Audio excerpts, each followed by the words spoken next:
know it's been a minute, but we're back and we're so excited to see all of you. We are just, oh my gosh, we missed all of you so much. And you know what? Let me get my co host out here because I know they have some amazing things they want to tell you. Hilton George, how are you? I'm back. The crazy fall season has happened.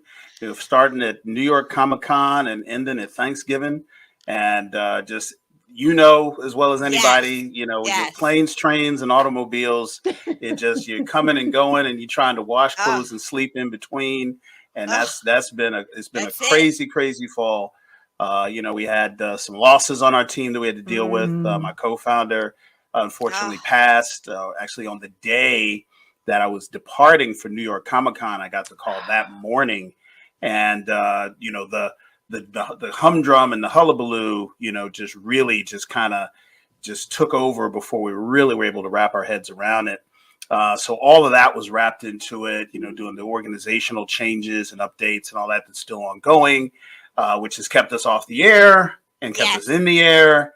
But we're Mm. but we're here now, and just so glad to see you guys in my little box right here in Yay! my sanctum sanctorum. So We've missed Come you. on, We have Sanctum missed. Sanctorum. Yes, we've missed you, Christi Renee. How are you? I am fantastic. I'm excited to be back with you guys. I have missed you. I mean, Karen, I've been fortunate enough to at least see you Yes. over the last month or two. But yeah, golly, Hilton. I mean, my heart just breaks for you. I can only imagine how devastating and difficult the times have been. But just know, we've been lifting you up and just constantly talking about, just when we see you again. So I'm so happy to see you in uplifting spirits, and Yes. just to see our faces all together again on this screen. It's incredible to know, like, okay, we went for so long filming, and now here we took that break, and to be back again, it's like, okay, no, we really doing something because I Yeah. miss y'all. I I know. miss this, I like, miss y'all. seriously. I So agree. I agree. You know what? Before we go any further, Hilton, like you said, we lost your partner in crime, Haas, and he was such a special, special man. I just remembered when I saw you guys, I think it was one of the times we were at MomoCon, and he and I literally talked for 30 minutes. Like we were just like, blah, and it was just like he was the guy that you would see and just talk and have good conversation and just have, I mean, it was just good fellowship wow. amongst all of you, and I absolutely, my heart was broken. You guys know I lost a very good friend, part of my cast, Jason Frank. Mhm. It has been literally like some of the hardest few months for all of us. And it's Mhm. just one of those things where, man, it was like, I remember Hilton, you messaged me and you go, I feel like we're in a season of loss. Like it's just too much. And so Yes. we took a break. Like I literally remember telling all of you guys, and I just was like, we're just gonna take a break. I mean, I love doing this, but I know our own mental health and our own personal health and just taking time for ourselves to just feel those feelings was way more important. And I knew our audience would understand. I know Yeah. they love us. And we have like 40 episodes, 50 episodes that we were able to just keep running them. And And they were people, tuning in. people They were continue tuning to tune in, and in. people who hadn't seen them or people who wanted to see it again, they just like spent time laughing with us. And so for us, I just want to say, I'm just glad we're back. And I just seeing your faces and just being in this space brings me so much joy. Yeah. And I'm just very, very thankful. Um, we found out today, like before we started the Ugh. show, that someone Twitch, you know him as a DJ who was on the Ellen show. You also know him as A dancer uh, from So You Think You Can yeah, Yeah. so Dance. you think you can Hmm. dance. I mean, Big he's just been staple on so much. that show. It's His been a family, lot. like they're like internet sensations. Him and his wife, they dance all the time together. The kids, it's just Yeah. he took his own life, and it's just like I said, I think we were in our own personal chat, and I've been toying ever since we lost Jason of just doing a show about mental health, doing a show about suicide prevention. I just feel like it's, mental health is so stigmatized in this country Mhm. that a lot of us don't get the help we need because you just don't, you don't want to be thought of as someone who has depression or someone who has anxiety, or you don't want to, Mhm. like, people just they're not given the space to feel those things. They're not given the Yeah. tools to work through the emotions that we have. Life is hard, and I It think is. that goes across the board for everyone. But what we will do in the future is we are going to do a special episode and bring on some experts and bring on some people, and hopefully we can all fellowship and learn together. But we have a special Mhm. episode today. We've got Oh, something that we have been like, you guys know, I have been waiting for, was it 4 years? We were waiting for Black Panther Wakanda Forever. We have been waiting for this movie. And so today we're going to dedicate this whole episode. I feel like I was going through my notes and I was like, we need like 8 hours to talk we about this really do. movie. We really A do. lot to talk about. A Really lot. do. It was so dense. It was It so was so much. rich It was so with Yes. culture, rich with love and sorrow, and like, this movie literally, like, it's funny because when I saw the movie I was like, wow, this movie is amazing because it really helped me walk through different levels of grief or different levels of dealing with someone you lose and carrying on. And that was the storyline for Shuri, her dealing with Mhm. grief, loss, and just dealing with because you feel the sadness, you feel the rage, you feel the anger, you feel everything when you lose someone. And then, like, literally a few weeks later, I lost my friend, and it was just like, what is happening? But this movie was so inspiring. Yeah.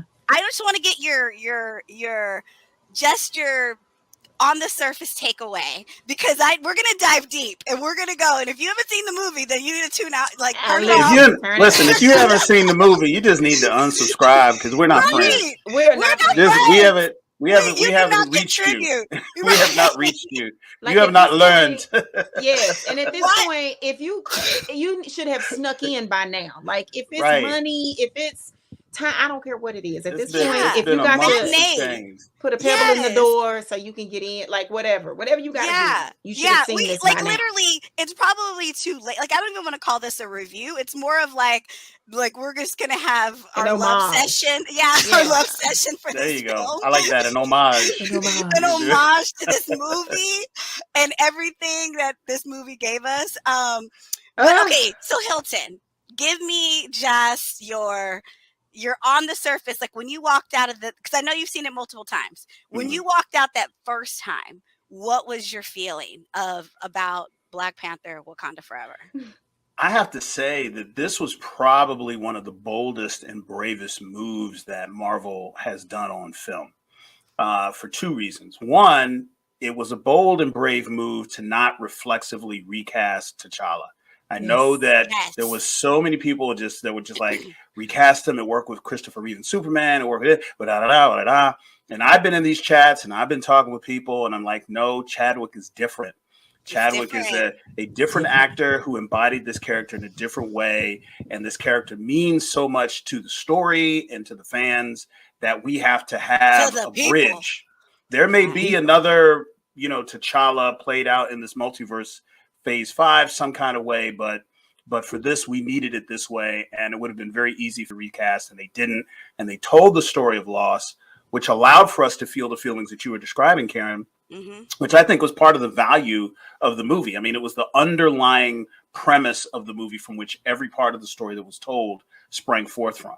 Yes. And without it, I don't know that we would have had this movie. I don't know if it would have been as successful in taking the close of phase 4. This is the last movie in phase 4, Mm-hmm. and ushering us into phase 5. So the Mhm. bravery on the casting part was huge. I think Yes. that Letitia Wright playing Shuri's journey, she Woo. shocked me. I did Yeah. not know that she The depth. had that depth. She had that grit. She had that just amazing power punch performance in her, because she's been in all of her movies. She's played a lot of supporting roles, and I think this is the first time she's really been at the lead of a big property like this. And there was a lot of folks who were worried that she wouldn't be able to carry the story, but she ended up doing an amazing job, and we walked with her through that entire storyline and all the different stages of grief, and it was just amazing to watch. And lastly, well, not lastly, but the last thing I'll cite is the metamorphosis of Namor into the Kukulkan, Aztec god. That storyline was so brave to take a character as iconic as Namor, who in the comics is, he's a lot of things, right? Yeah. But he's very, very well defined. He sits in, he's not some character that they could just casually just throw something else at or take to the left or the right and people wouldn't really notice, because Marvel has done that with other properties and people are like, it's all right. I don't really care about the character. Like Namor is right up there. And to do that successfully was a real push. And I know why they did it. You just didn't want to have, on one hand, all these direct comparisons to Aquaman, which is the DC version of Namor in every conceivable way. It came after. It came after. Yeah, it came after Namor. Namor was actually one of the first Marvel superheroes and the first mutant. So the kind of the storyline to carry out was huge.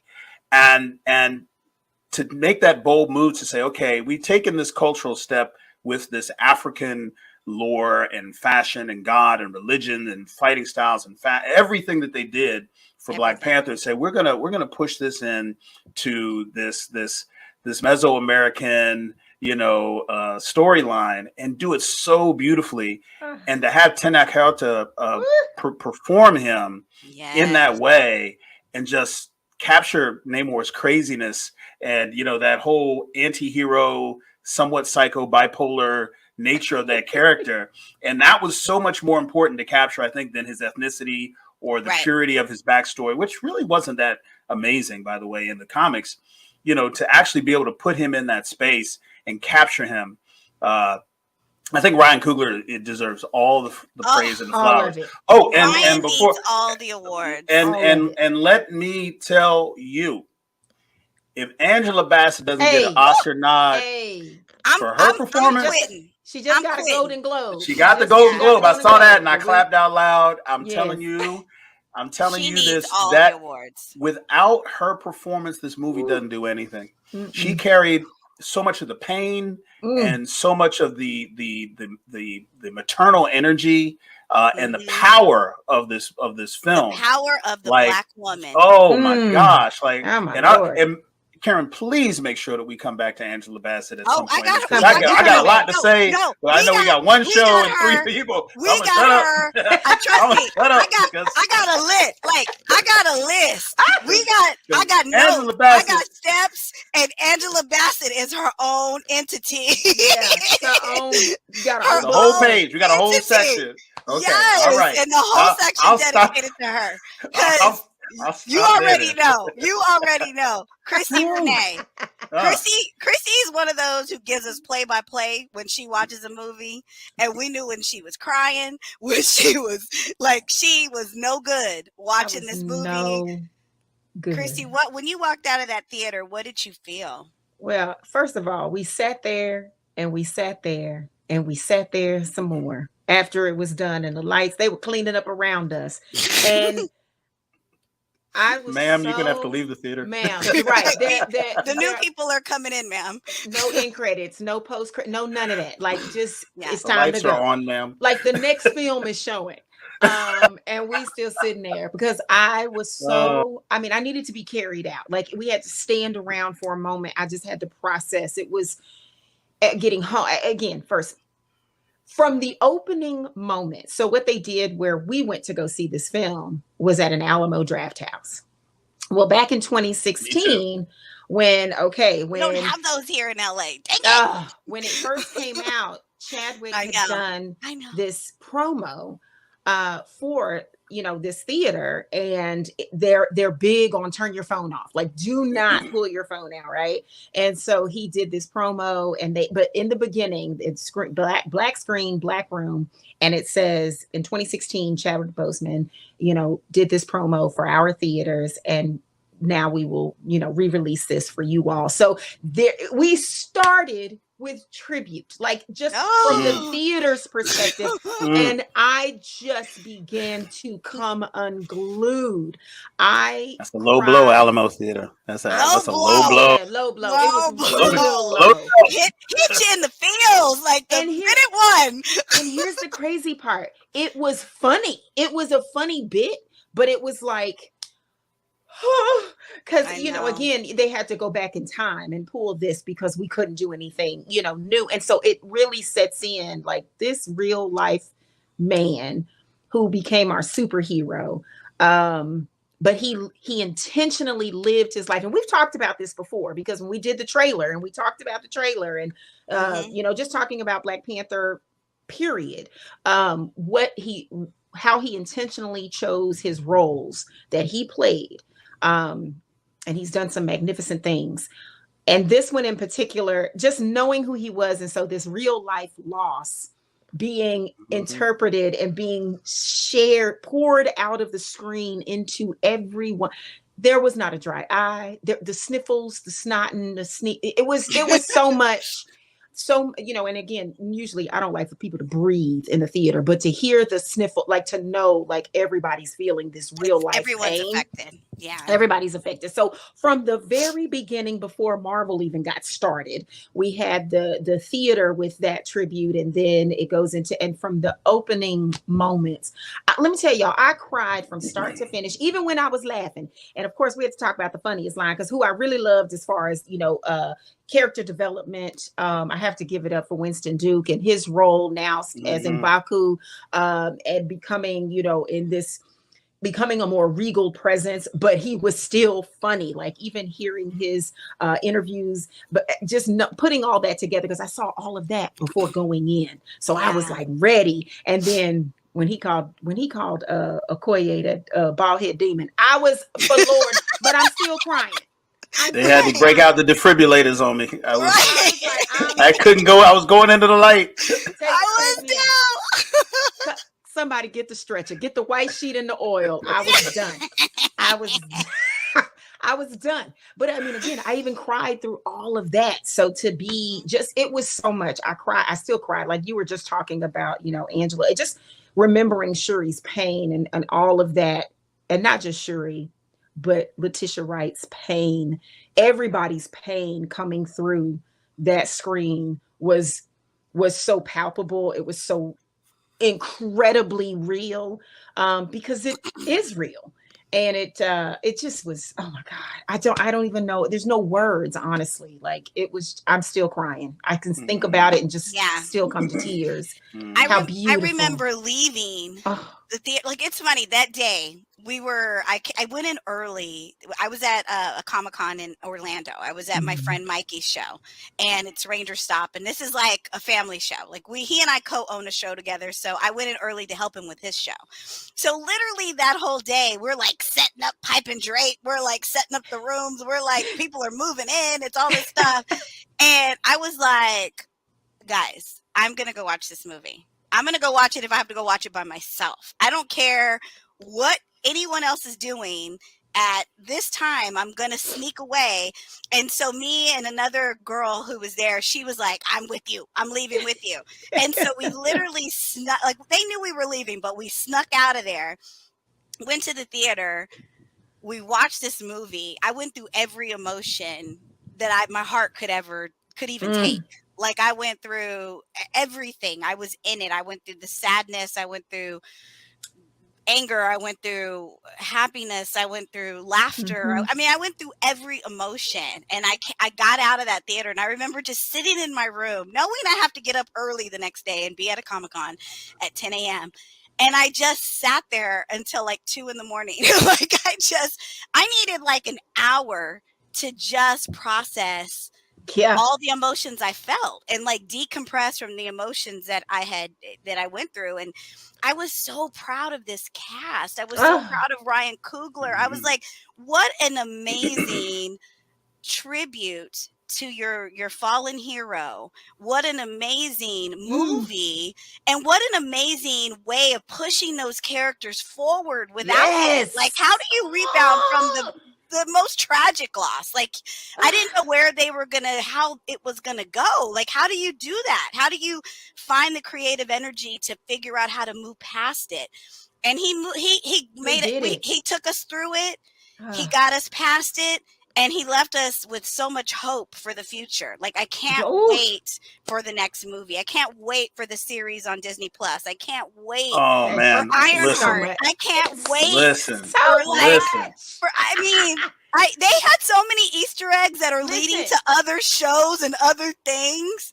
This That movie was was what I thought was packed. lost with this movie, is that people were so focused on these super powerful Yes. performances and story and plot and everything like that, that the nerds didn't even really get a chance to pierce the veil and pick it apart for all the Right. Easter Right. eggs they're in it. Now there's Right. stuff on YouTube, but like I Now, haven't had Easter egg conversations with my oh, nerd crew about this movie like I would have with any other movie that it comes out in MCU. And there yeah. Right. was tons of them. Like I mean, all I don't know Tons. if you watch Screen Rant or any of I those do. those I shows, watched all of those leading but up it's to like today. every 5 minutes there was an Easter egg drop that was either a callback to something in the past or something hearkening to another movie. Or Yep. I mean, it Mhm. was incredible. It was like, wow, they Yeah. really did make this a Marvel movie in the classic sense while still having to make this hard right turn. Remember, Coogler and them had the script and everything written for Done. Black Panther 2. They Done. Mm, were ready. Done. So yes. when With Chadwick Chadwick all passed, in it. Yeah. they're like, wait a minute, like, hold on, we got a whole movie that we got the Oh, storyboards, we got the scripts, and we got to go and figure out how to take the main character out, pull everybody back in, change the story around, put some stuff in and take some stuff out and do all of that, which would have scuttled the average movie, you Yeah. know. mm-hmm. So It would have yeah. derailed any other house. Yeah. But for the Yeah. nerds out Right. there, there was so much talking in the movie that just talked about all Yeah. these series that are coming and the Phase 5, properties that are Yeah. coming out. And if you have a chance to see those things, man, you got a lot to be excited about. Oh I my know. God. That was the thing. Like, I was like, how do you write a movie that, Yeah. like you said, that had like, we're gonna deal with the matter at hand. you know, and we're gonna take you on this journey. And it wasn't a sad movie. Like, we're talking about the emotions we're feeling. This was an action packed, It like was. on It's the edge of your beautiful. seat. Yeah. Like, I mean, some of the best action scenes I've ever Yes. seen. It was some of the best humor, some of the best timing. I mean, Yep. these characters were, I mean, these are people I want to grow up and be like. Like, Literally. that's like one of, like, I never see a movie and go, I want to Yep. be like that. Like, because it's just, this movie's so cool. It's such a, like, a cool It movie as is. well. Well, let's start with the beginning. The beginning scene, Oh, we hear, in Black Panther 1, we had, you know, we had the voiceover. It starts out Michael B. mm, Jordan. You heard his character voicing over Papa, and he's telling him the history of the Black Panther and and the history of Wakanda. But in this movie, we hear Shuri talking and praying in the sense to one of the gods and basically saying, if you fast. give me, yeah, if you Mm, give me the strength, I'll believe in you. And that whole section like really shows you who Shuri really was. Like, Shuri is a science. She believes in science. She believes in mm-hmm. technology. She didn't but really believe in the spiritual world and the spiritual plane, and she didn't believe in those things. And you see her racing around her lab, trying to recreate a cure for her brother who is dying, Yeah. who has a disease. She's trying to recreate the herb, Hmm. and it's just, and she loses. He's gone. And it's just like, and I like the fact that they didn't go into like, well, you know, why didn't they say what disease he had? And like, we all know why Chadwick Boseman wasn't there. So I don't think we needed to have any major backstory as to Nope. why T'Challa wasn't Didn't need there. it. He had a disease that he dealt with for many years. He kept secret from them, and you know, unfortunately, he passed away from it. Right. Well, ironically, in the story, they Mhm. actually made note that T'Challa had a disease that he didn't tell anybody about. Like in the Yes, story, I love it. Right. I That love and was the to parallel. make that yes. parallel, it was like, It was okay, I see important. they're using the screen time to process their grief, Yes. Yes. process our grief, and give us a playing field to start the movie on. And that's Yes. why this was a great Based So on opening smart. based scene. on reality. They rooted that in reality. And Hmm. that was so that's what made it, again, it was surreal, but it was be, but it was just so breathable because that's the real story. Like Hmm. the I real think that was story. such a such a love for the fans for being intelligent. Like, we all knew what Yes. happened in real life. Like, So thank don't you. give us some whimsical story. Right. Let's just keep it real. Don't insult our intelligence. Let's Like put we this know. yeah, Hmm. let's put this reality smack dab in the beginning of the movie, and we're all going to deal with the reality of this together. You know, and then we see this beautiful scene. Oh, this is the like, if my Mm. funeral, I need my funeral to Listen, be a celebration of life. yes. Like, If y'all this ain't woo, yeah, the doing the dance. If culture, y'all ain't doing the dances and the second lines and all of that combined all together, we can't have it. We whatever. can't. It better be a party, because It better be. y'all know I like to party. So it better be a party, and I don't care what color you wear, but it better be a party. Wear all the And colors. I just thought how beautiful to show the African culture, and to show, you know, in Mm. our culture, we have celebration of life ceremonies. And, you know, I just thought how beautiful, you know, that far too often we get stuck in, the loss, you know, because Yeah. it's all, it consumes you. But we forget to remember, let's celebrate this life. Let's Right. celebrate, the reason we feel this loss is because his life was so impactful, you Right. know, and just the symbolism, just the way they had the grave with the, you know, Black Panther helmet, and, you know, it went up in the spaceship. I mean, everything was amazing. His sword Beautiful. and his shield from like it was all so great. And Yeah. she's It walking was. with the mask and the mama. Whew, it was Yeah. just everything, right? And so then, like Marvel will always do, we cut to, you know, this boat out in the middle of the dark sea, and you know it's like some CIA, some they're trying to dig, and they're going deep into the Some old ocean. janky government Yeah, behavior. exactly. Always. It's always the Why is the janky. government, oh, why is powerful entities always so just dangerous? So it just Always. shows them trying. They're looking for, you know, they're down there looking. We at the moment we don't know what they're looking for, but all of a sudden we meet Namor and Woo! his crew, and they start climbing out of the boats, and they start singing, and this It's scene was, I mean, it was amazing. It was so powerful a scene to introduce the Talokan people, because it was this tie-in to the mythology of sirens, and how they would Yes. call to yes. sailors, and sailors would jump out the boats to their doom upon Yeah. hearing the sirens. And you're talking about a society that was, probably 500-600 years old. So this could very well have been a scenario that had played out in some way, and you're seeing it play out in real time. Hmm. And I think the big reveal here, that I think is going to have huge implications for Phase 5, is that there is vibranium somewhere else other than Wakanda. Yes. Yeah. And if that Yes. is the case, then you're basically looking at a nuclear arms race for vibranium. And in Hmm. order to get and mine and achieve this vibranium, that they have this machine that can discover it and find it, they're going to have to go into the depths of the ocean under, like high, deep pressure, thousands and thousands of feet underwater or whatever to get it. But that's Namor's turf, and that's the Hmm. problem. That's a And it was problem. really, really interesting how we sympathize with Namor for all the reasons that he gives us later in the story.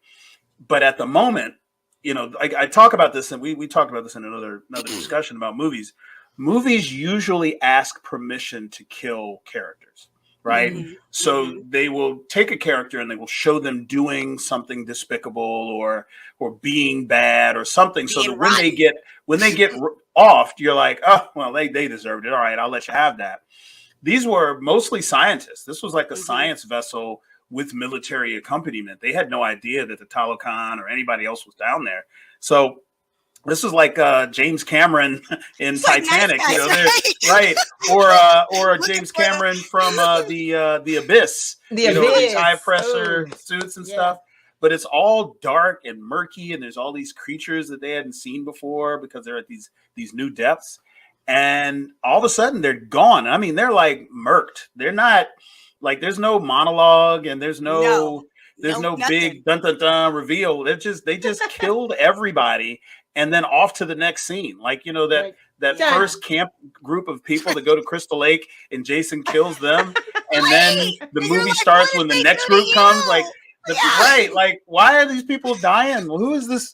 Like, we know it's coming, but we didn't know that they were like this. They didn't. You know. Yeah, it was very So- like horror feeling. Like when you saw them Yeah. coming out, it was creepy and but Screaming. it was shot Like- so beautifully. Yeah. Oh, it was amazingly shot. But yeah, that's how you introduce. And I mean, when you talk about the power of Namor, because we only saw him really in the dark, we didn't get like this. This is at Yeah. night, but you know, he's up here grabbing helicopters and throwing them, and you know, and like nothing. Yeah. Like nothing. so instantly we know Namor is going to be a situation. Yeah. We know there's going to be a problem. It's a And I problem. think that's the best way to introduce your problem is showing Oh. what they're capable of in Yes. graphic detail and how willing they are to kill just so you can stay out their business. Right. And like, okay, we know who we're up against here. Continue with the Yes. movie, sir. Right? Continue, right? Okay, so then like what was amazing to me is next they bring us to a place where Angela Bassett and Shuri are together. And I know I'm jumping over some things, but Angela takes her daughter to a place where she asks, is trying to teach her, like, we've got to let it go. We've lost your father, we've lost your brother, but we've got to let it go. And it's a year after has been dead. And she knows her daughter is stuck in grief. And she knows that, Shuri has to let go of the anger, has to let go of all of it. And she burns her clothing that she wore to his funeral ceremony, which I thought was so beautiful. Like, I thought, wow, what a way to just, like, people send up lanterns and they let, you just kind of burn things and say, I'm going to burn it and it's gone, and I thought, wow. And Shuri says at that moment, she again voices how she's not ready to let it go. And she would rather burn up the world. Like, she says, if I do it, my grief, my anger will burn up the world, Yeah. And then out of nowhere, here comes Namor out of the water. And I'm just like, oh!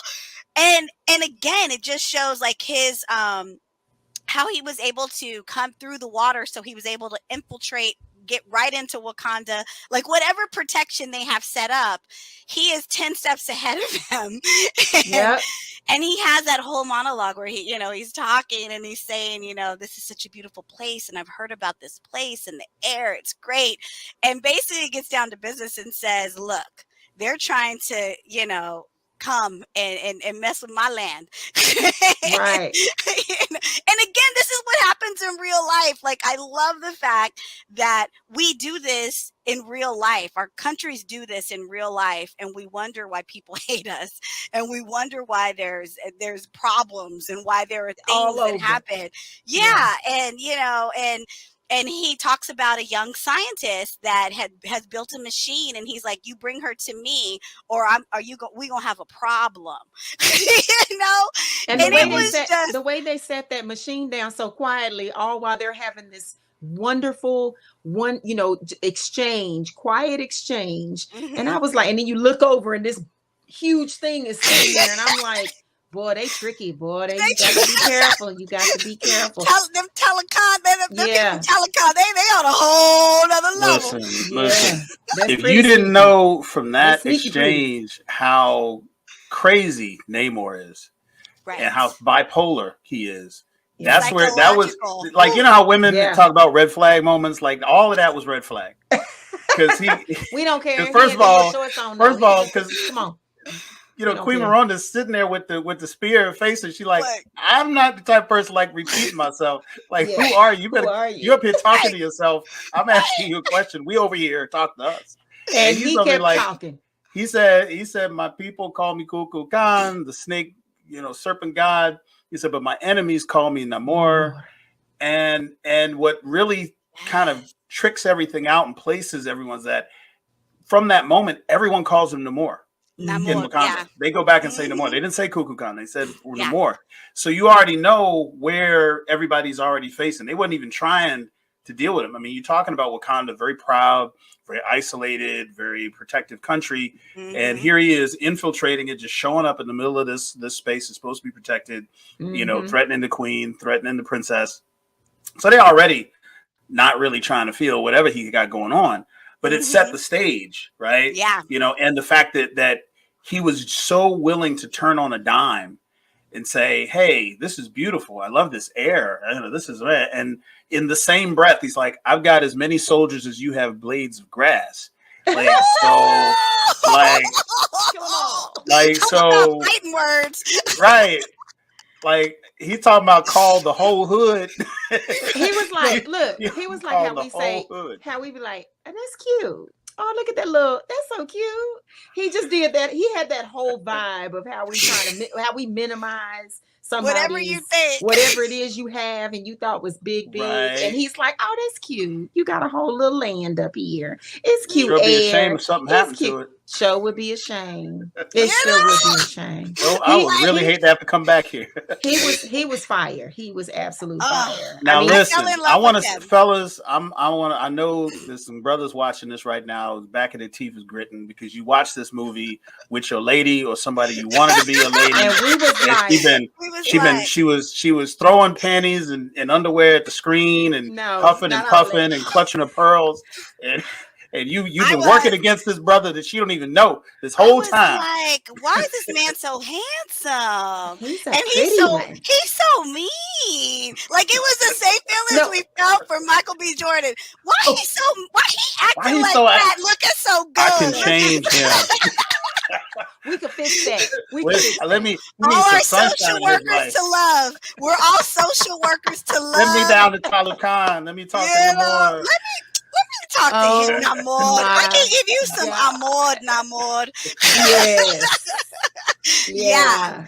The hissing and huffing and puffing and teeth sucking that was going on in that theater. I was like, I had my arms folded. I was like, this is ridiculous. I've talked about Tenoch Huerta a lot. I have appreciated You got the him. phonetic pronunciation, ladies and gentlemen. I practiced how he says his name. I was practicing how this baby's pronounced his own name, and I was like, let me practice that. But no, he's really an incredible actor, and I love the way he embraces being a full dark-skinned, brown-skinned Mexican. Like he knows, and he has connected so deeply on such an incredible personal level with this film and being a part of something like this. And it's like, I mean, he sees the importance of it, and I watch his videos, and half the time I be liking his stuff. I be like, I don't know what he's saying, but whatever it is, right? Like, no, but I'll tell you this. This brings up another level of genius for Ryan Coogler, the Marvel executives, the casting agent. You know, when they first did the first Black Panther, you know, it's like you know, in the Mexican and the Black communities, there's colorism. We suffer from that, and so we get a movie with beautiful Black people, and not a little Black, but like black from Africa. Like, I remember they had a whole conversation of the first movie where they wanted the Wakandans to have British accents.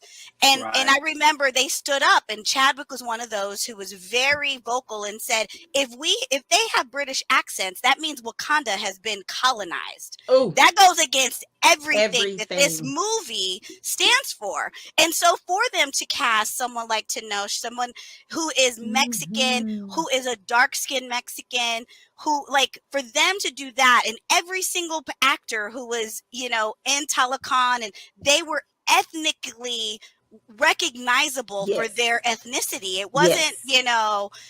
There was no it wasn't, whitewashing. yeah, there was no whitewashing. No It was colonizers. so Yeah. beautiful. And then to Hmm. show two different worlds like Wakanda and Telecon, to show these two countries that have prospered without colonization, but have Because it works. prospered beyond our imagination. Can work. It was just like everything our cultures need.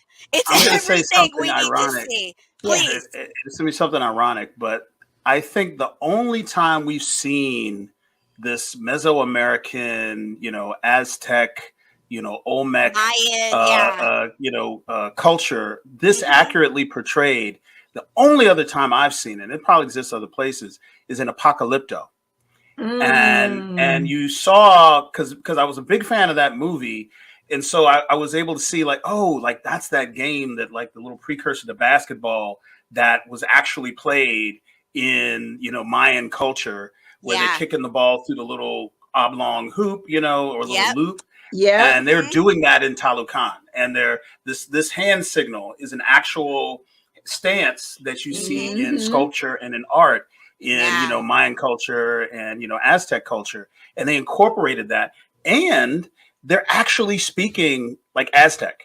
Yeah. Like Mhm. he's not Mhm. speaking some broken Mexican version No. of some. They didn't remix it. Like They they A did actually minion. they brought did A the in work. minion the language. They did they the brought the work. real language. And there's like people who really study this, who are part of that culture, who saw the movie and were like, oh snap, like they really did it. Like, they're looking at Yeah. everything. That's commitment. Which is why I think it's so important to note that, with Ryan Coogler being able to do what he did with the Black Panther Right. cultural injection, to be able to replicate that in a culture that's not his, Exactly. right?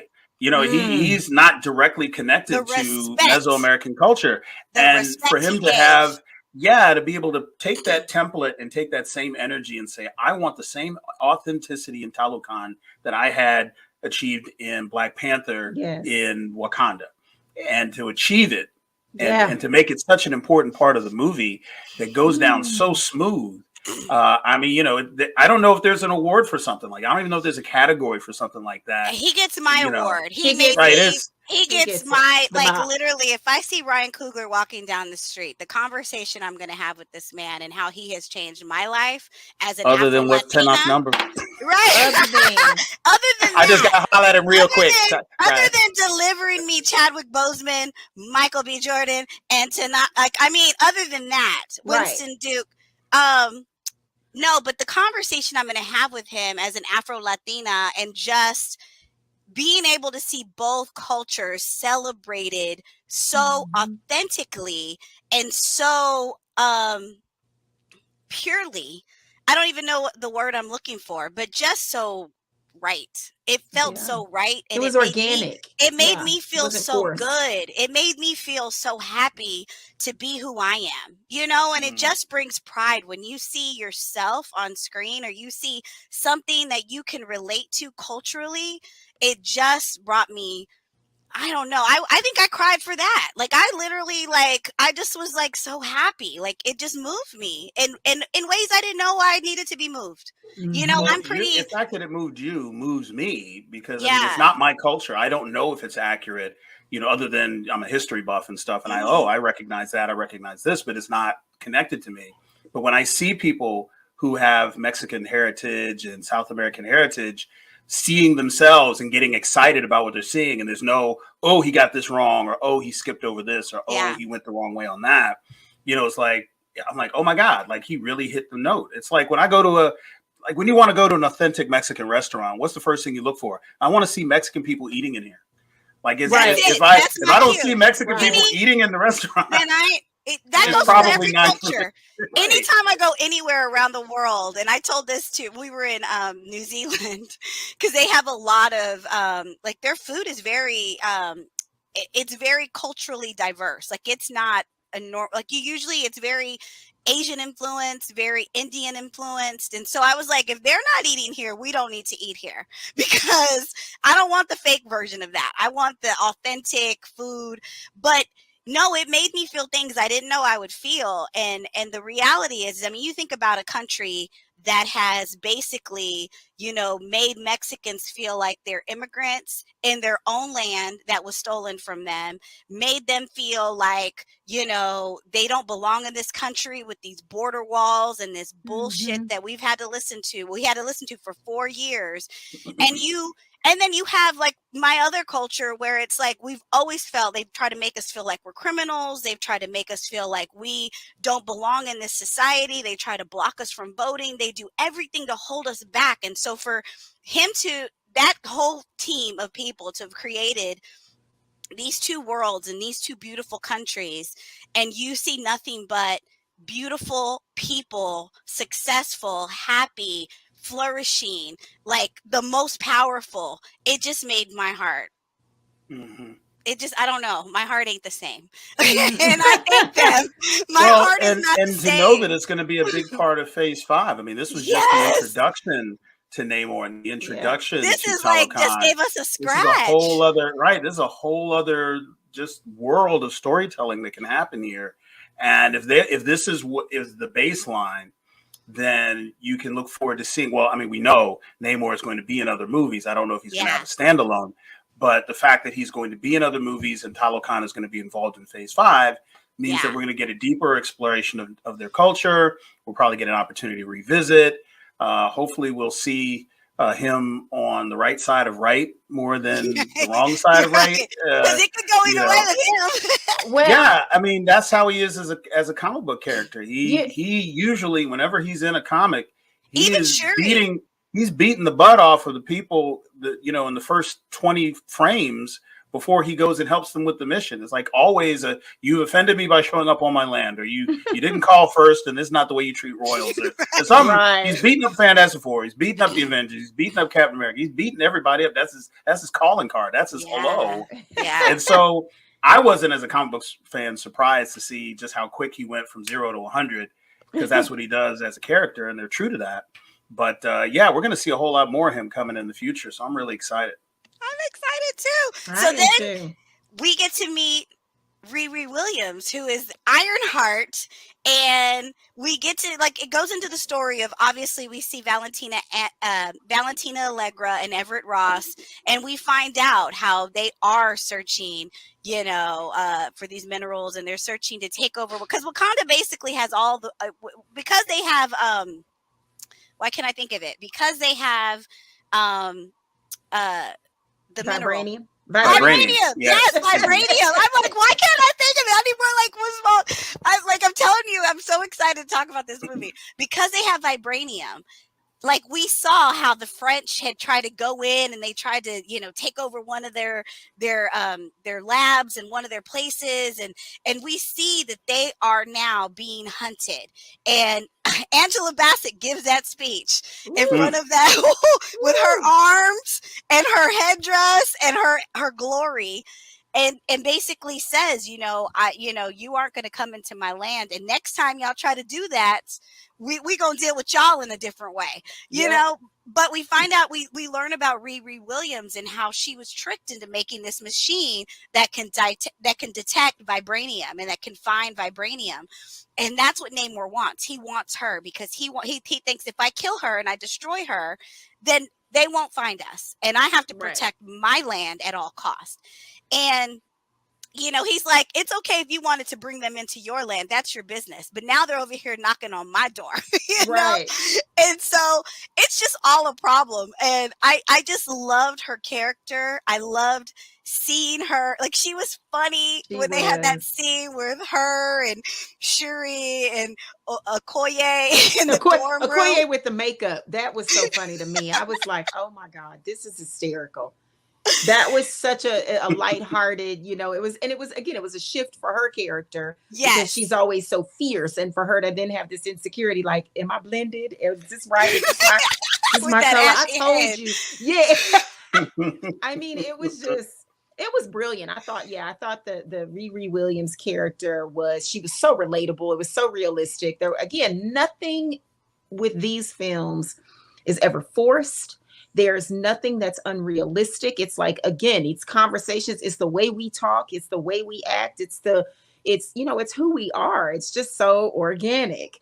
And I love that. But I want to say something to the whole twist, how, of course, Namor shifts. There's a shift, obviously, when we get to the end. But it was interesting because when I was thinking in hindsight about the movie, and I was like, usually it's the colonizer coming in and and this film dealt with these two worlds of color, right? Mm-hmm. And but there was a bigger battle. There's always a bigger battle brewing. So even when we have conflict among each other, it's almost like towards the end, they brought it full circle and said, yeah, but don't forget, there's always the bigger, the outsider, that element or that entity that wants to take all of y'all down, like all of us, all of the color down. Yeah. And so they did not forget to go back to, they're up to something. So we had better figure out our differences and get it together. I mean, that's real world shit. Like, that is how life is. Like, we all have to get to that point at some point and say, you know what, we're two different cultures, but again, there's always that common denominator, that common enemy. And for whatever reasons, for whatever stupid excuses they have, but it's real, and we better figure our shit out. We better figure it out together, or it's just going to be a greater mess. And I like that they did do that shift. By the time we got to the end of this, where again, it seems like, I know Namor is like all over the place mentally, but I appreciated that there was this moment of truce, this moment of realization that, what, we have a common enemy, and it's coming. It's coming. I think they use that to set the stage for the future storytelling. And we may see this in the world, or Agents of Wakanda, is it World of Wakanda? I think it's Agents of Wakanda. But that's the series is probably going to deal more with that, because vibranium is the gold standard. Like, everybody is looking for it. And with Everett Ross being married to the director or ex husband, and now being persona non grata, if not somebody they're actually seeking to jail, he's going to be playing a different role. And there's all these, she's going to be key for all these different titles, Thunderbolts and the New Avengers and all of that stuff. So it's going to be huge. But I think that's the stage that has been set. Like, I think there's going to be that the storyline that brought us, Falcon and the Winter Soldier, and all of these ground level storylines from the Winter Soldier itself movie, that is going to be about vibranium. And everybody's going on this race to get vibranium, and we got to go through Wakanda or through Talokan to get it. And that means we're going to have to involve some superpowered people, and hence let the story ensue. But I think we have to remember, Namor is like 550 years old, right? And he's actually witnessed like literal colonization, like not even that soft stuff with the cultural appropriation and all that sort of, like, he literal enslavement and colonization of his, his native land. So he's got a very, very, very stark perspective of what Western society wants to do with his people and with their resources. And that's why he was like, we're not even having a conversation. I'm not going to you in. I'm not issuing no warning. The whole movie is about keep my name out your mouth. That's literally all I got. That's all Namor wants. Wakanda. It's like Black Panther, Wakanda forever. Keep your name out my mouth. Keep your name out your mouth. If you say my name, he was like Debo or Candyman. I don't know whose name you don't want to say. He was like, if you say my name to the Americans or anybody outside of Wakanda, I'm gonna Coming. kill you. I'm Yeah. gonna kill, you. and I'm I'm gonna kill like, all of y'all. I'm Everybody. killing everybody. Hide your wives, hide your Hide the husbands. I'm killing kids. everybody. I Can said, we just dang, can we just dang. right now? I don't know what's next on the list, but I'm gonna tell y'all. Yes. Can I just throw out the moment that made me? What was next on the list is I was going to ask you for your favorite scene, but it sounds like you're about to give it to me. I'm Give me about your to There you moment. go. You right Give on me your point. moment. Okay, perfect. I'm gonna say, well, there's so many the whole I scene know. is my favorite. I know. It's like picking your favorite kid, but go But ahead. let me but Not possible. let me say the moment that made me absolutely holler out loud because I said I knew something. It couldn't be over. When that damn Michael B. Jordan showed up on the damn screen, y'all, I that was my lost my yeah. mind. I lost my mind. I was So like, oh, yeah. God, he's so beautiful. It was So wonderful. so this is the thing. Well, let me just set the scene for them. So for those of you who have not seen this movie, shame on you. Again, Yeah. But let me tell you exactly. Give it to him. But what happens is, you know, Shuri finally is able because Namor gives her a bracelet that has his mother's what did it have? It had like an something from the amulet. herb. Yeah. It was made from the texture, the tungsten of their the heart herb or of something. their Yeah. herb, which is the same version. Yeah, anyway, yes. Of the A little, like, a And she little was bit able to different. replicate the DNA and replicate and 3D print a new heart Yes. shaped herb and get the Black Panther power. And so she's able to do this, right? And you know, when you get the Black Panther power, you drink it, you know, and go to she's the like, ancestral. Nakia's like, okay, should I bury you? And she's like, no. Like, don't even, like, she doesn't want any of the ceremony. Just give me this and give me the power. Because at this moment, you know, we're going to go back to this, but she's lost. And we're going to go back. We're going to talk about the second loss she has. But she's lost and she's in the midst of anger, in the midst of revenge, in the midst of, I need to get power to protect my country from this man, from Namor. And so she takes this herb and you go to the ancestral plane and she expects to either see her mother, her brother, her father. She expects to see her family when she goes. But because of where she is emotionally, yes, she sees Michael B. Jordan's character in the Chaka.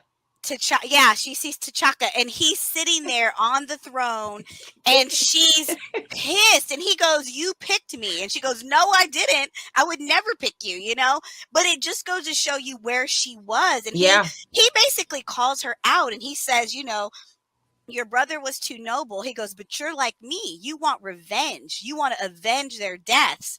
You want to do what I did. You want to burn it all up. And she has to face the fact that that is where she's at. Yep. She's not where her brother was when her father died. She's not, you know, she's in the sunken place almost, you know, and I mean, that scene was probably one of my favorite scenes. It was so impactful on, you know, just for me on what happens when you sit in the negative of the loss, you know, as opposed to like, you know, when you don't get your place to that you don't get your place to that place where you can let it go, or at least I don't think you ever let it go, but you know what I'm saying? Like you get to where you're like, either I'm going to break from this or I'm going to just heal from this somehow. Right. Like, I don't know. There's just some like, it's like that minuscule of hope, you know, like you have to have a proper, there's a proper way to grieve and a healthy way to grieve, and cope with your loss and your pain and sorrow. And when you don't do that, you know, imagine,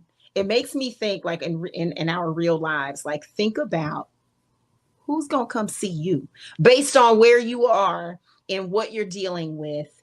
And if we were conscious of that, if we actually lived, I mean, it may help some people.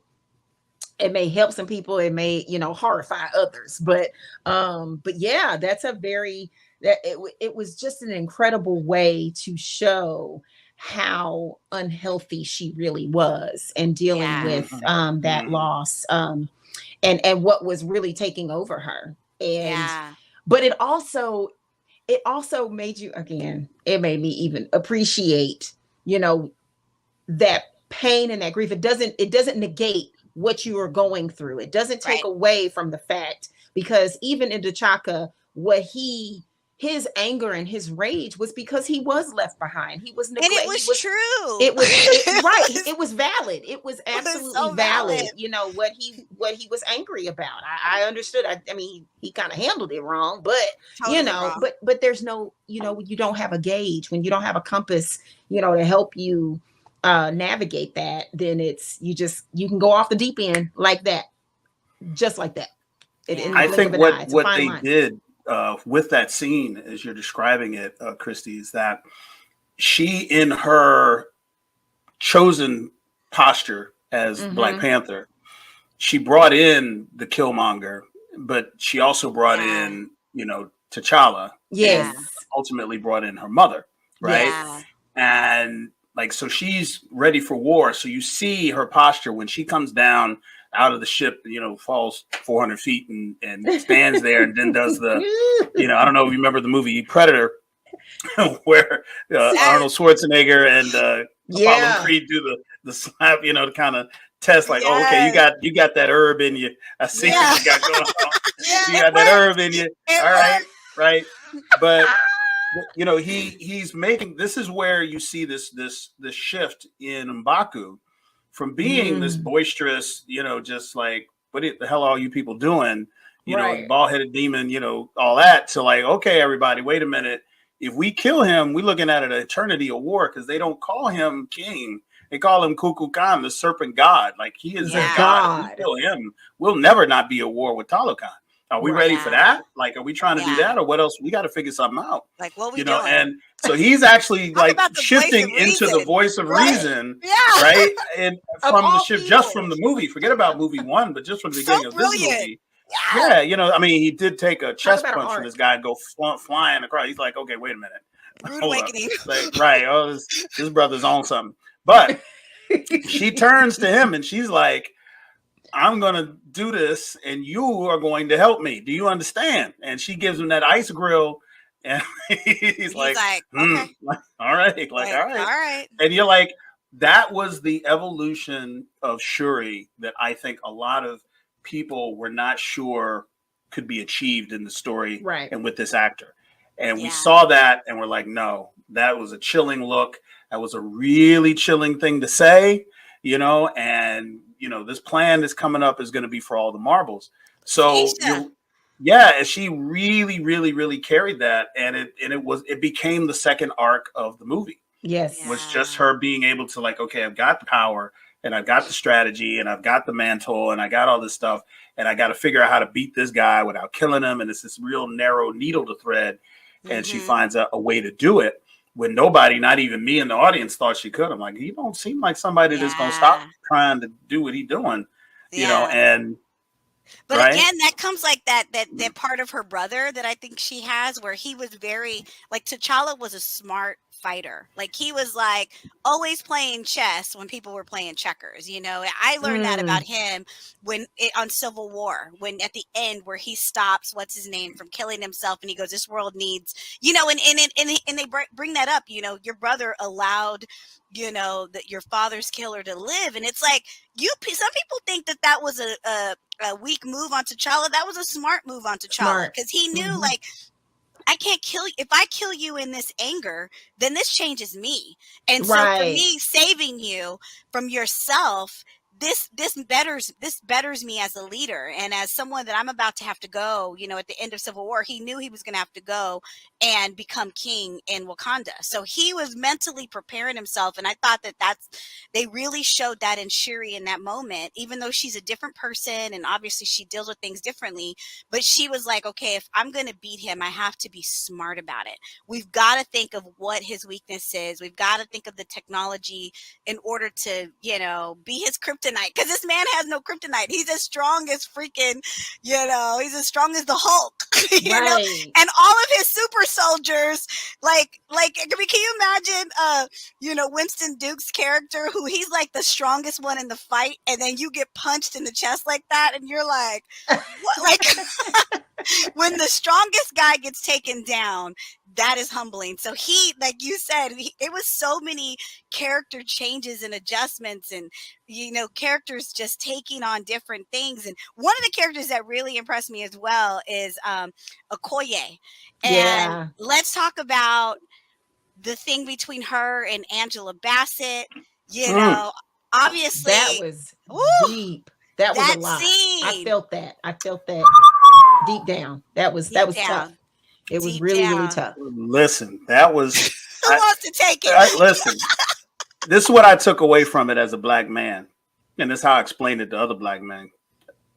I said, a black woman will let you can spend your whole life on strike 2 with a black woman, and she may not say nothing, she may not act funny, she might not give you no attitude, but the minute you hit strike 3 and it's all gone, you'll be like, wait a minute, I didn't even know I was on strike 2. She's like, well, let me tell you where your other 2 strikes are. And the fact that she had been holding all of that in, and righteously so, because like in the abstract, we're thinking like, damn, like she must feel some sort of way about this or that. But the movie didn't go into it because she's a queen and she's all right. We got to move forward. I'm gonna let it go. But she's like, I watched you, take the side of men that super sat on that throne while I was out here trying to fight for my life. And then yours, she's like, but I sacrificed everything. And my husband's like, your husband's where you can go visit him. Where's my entire family's going? She gives that speech. And I mean, that performance, that's the one. Like, that's the Angela Bassett. And just reading Okoye, and Okoye is like, it's dawning on her. Like, she had no idea that she was on strike 3. Right. Like she had no idea that the bases were loaded and she was on strike 2 and she just missed the pitch. She had no clue what thin ice she was on until she fell through. Yeah. And I said, I seen that happen. And I think there's something in the DNA of the black woman that allows her to just, I'm going to put this rage in this bottle over here, and I'm put some rage over here, and I'm not going to let it interfere with my operation. I'm going to go through my day. But once you knock one of them bottles over, I was like, it's over. I was like, I'm sitting there like, you about to get rid of her? And then when she got to the end of the speech, I was like, oh yeah, that makes kind of sense. I see what you want. It's like, it is kind of like you did kind of support Killmonger when he was while she was out in the woods trying to. She's climbing up that big ass mountain to get to M'Baku's house. They went from like summer in Wakanda to like winter in Antarctica. Listen, it's that innate ability, or again, it's forced, to compartmentalize and to pack things away in different spaces, and some things you'll never have to touch again. But you're right. And they hold at that second strike for, it can be 10, 20, 30 years. And then that last thing hit and let you try to act like you didn't know you was on. You ain't know all these other strikes. Let me remind you. Act like you don't remember this mental list I'm keeping. No. Just try. What were they like? That was like 7 years ago. At this point. Yeah. And the fact that she thought that they had gone so far past it and all this stuff. And she like, I told you I didn't want her to go. You took my child. Now my entire family is gone. And you just like, oh man. She got they didn't even let Okoye like leave on some cool stuff. Like she marched away like a child on timeout. Did you see? She didn't get like no long short. She kind of did the little steps. I'm like, she was dressed down. You felt it though, but you know what? How powerful was that? Yeah. How powerful was that? That was the movie. Like it was. Yeah. I thought I was in trouble. Was like I was like, where do we? I know. Like, Auntie Bassett, what I do? Are you yelling at me? Are you yelling at them? Hey, Auntie. Your mama be yelling too far away. You don't know who you're yelling at. Yeah, it was a lot. It was powerful. Angela, I was trying to like write in her Oscar nomination as Angela Bassett. If Angela Bassett doesn't win, what we gonna do as a community? We should storm the Capitol. What are we? Oh God! What we gonna do?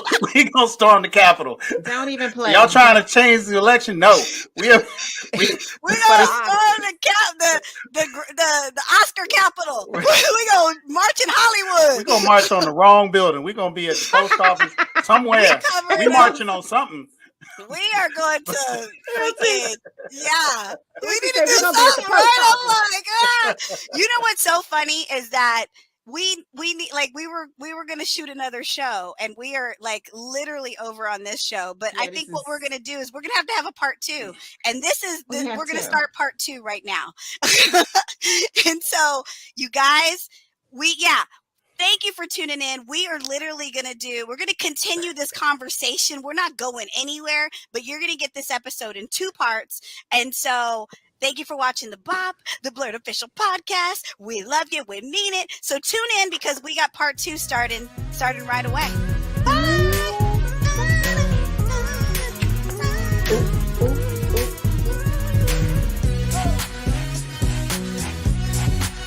Tune in every Tuesday for a new episode of the BOP, the BLERD official podcast.